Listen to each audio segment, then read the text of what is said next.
kita baca, maknanya kenapa perlu ada adab ini semua. Ada-ada ini semua perlu untuk kita lakukan supaya setiap tindakan kita tak lupakan Allah Subhanahu wa ta'ala. Maknanya kita tak melupakan Allah dalam setiap kerja dan tindakan kita dalam sehari-hari. Sampai start daripada bangun tidur lagi, kita dah mulakan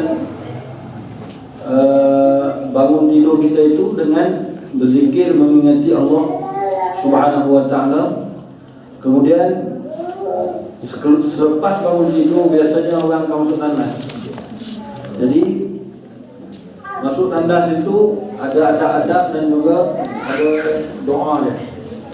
Jadi semua ini kita ambil berat dalam hari-hari kita. Moga-moga Allah Subhanahu wa ta'ala memberikan kepada kita kekuatan untuk meneruskan hari-hari itu dengan melakukan perkara yang diredai oleh Allah Subhanahu wa ta'ala. Kita tak akan mampu untuk nak buat semua perintah Allah dan meninggalkan semua larangan Allah, melainkan kita kena jaga adab-adab kita dengan Allah Subhanahu wa ta'ala.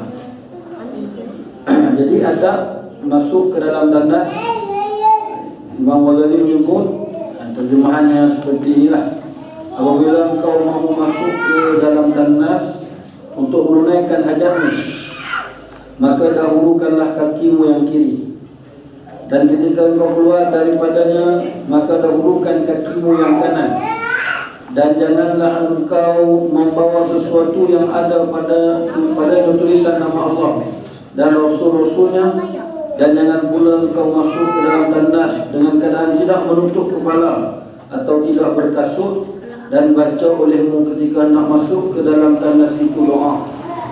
Jadi ini yang Islam ajar kita untuk kita lakukan. Pertama, masuk dengan kaki kanan, keluar tandas kaki kiri. Masuk kaki kiri. Masuk kaki kiri. Itu maknanya buka tu. Masuk kaki kiri, keluar kaki kanan. Lihat tu. Dibetulkan. Masuk kaki kiri, keluar kaki kanan. Jadi benda ni benda yang orang kata benda yang diambil berat. Maknanya kita ada orang yang memandang biasa je benda-benda macam ni. Ada orang tak ambil berat pun, ada orang tak buat, tak tahu je kaki kanan kaki kiri pedulilah. Tapi bila tak peduli macam tu, hidup hari tu banyak lalai, banyak leka, banyak lupa Tuhan. Jadi sebab tu kalau kita benda yang sekecil-kecil macam kita jaga, insya-Allah dalam perkara yang besar kita akan terus menjaga dan hati kita daripada lalai dan mengingati Allah Subhanahu wa ta'ala.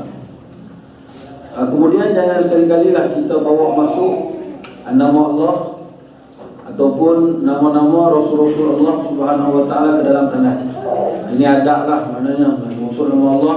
Kalau tak sengaja tak apalah, tapi kalau sengaja jadi haram hukumnya. Kalau tak sengaja tu lain cerita, tak perasan. Kalau contohlah kita duduk kat sini, Quran kita baru beli mahal, Quran tu lawa cantik, lepas tu kita nak masuk dalam tandas, macam mana? Nak bawa masuk Quran ke nak tinggal Quran kat bawah? Kalau kita seorang, jadi itu guru saya dulu lah, masa kat Yaman dulu, dia kata kalau sekiranya bimbang hilang, bukan nak menghina, maknanya kalau ada beg, maknanya masukkan dalam beg. Jadi sekurang-kurangnya kita kata bukan kita nak bawa masuk tandas tu sebab kita nak, kita takut hilang, takut hilang. Jadi bawa masuk tu dengan niat takut hilang je lah. Tapi kalau ada kawan boleh pegang, bagi kawan. Ada kawan boleh pegang. Tapi kalau darurat sangat tak nak sabar. Quran buat cantik kan. Ada ini kan Quran yang lawa-lawa kan. Takut hilang. Kalau tak kisah hilang pun tak apa kan. Kalau hilang orang boleh baca, kita boleh salah. Tak kisah tak apa. Kemudian dan baca olehmu ketika nak masuk dalam tandas. Betul kan? Masuk dalam tandas tu kepala tutup. Kepala kita disunatkan tutup lah. Tutuplah dengan kain ke, dengan kopiah ke, apa-apa saja. Jadi semua perkara ni dia ada kaitan dengan virus. Sebab tanah tu benda tempat kotor. Dan iblis syaitan ni benda najis, benda kotor, benda yang orang panggil apa, kotor. Jadi dia ni kalau kita masuk tandas, dia akan membuang najis dari atas kita. Kita kan perasan pun tak nampak. Dia duk berak kencing atas kepala kita. Cuma walaupun najis dia tu tak ada lah sampai tak boleh semayang. Tapi kalau kita nampak, Allahu Akbar, maknanya kita apa?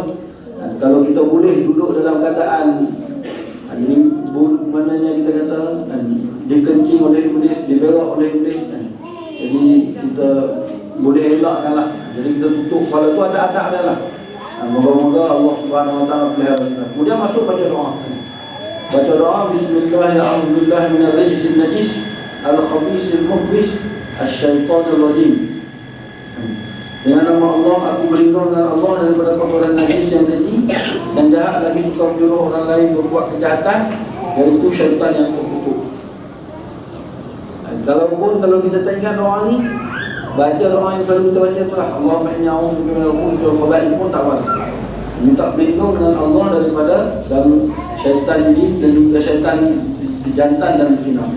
Dan ketika kau keluar dari tanah, hendaklah kau baca Ghufranak alhamdulillahilladzi adhhaba 'anni ma yu'zini wa abqa 'alayya ma yanfa'u. Ya Allah, berikanlah keampunan kepadaku. Segala puji bagi Allah yang menghilangkan daripadaku barang yang menyakiti aku dan mengekalkan di dalam badanku barang yang memberi manfaat akan aku. Jadi najis ni kalau tak keluar pun benda ni memberi mudarat kepada kita. Jadi kita bersyukur kepada Allah kerana apa? Kerana kita boleh lagi buang air besar. Ada orang tak boleh buang air besar, masa tu baru dia bersyukur. Dan ketika mana dia tak boleh buang air besar ni, sampai tak boleh nak berak 3 hari, bahaya sampai sakit. Di hospital dia tepuk lah, kalau tak boleh naik tepuk.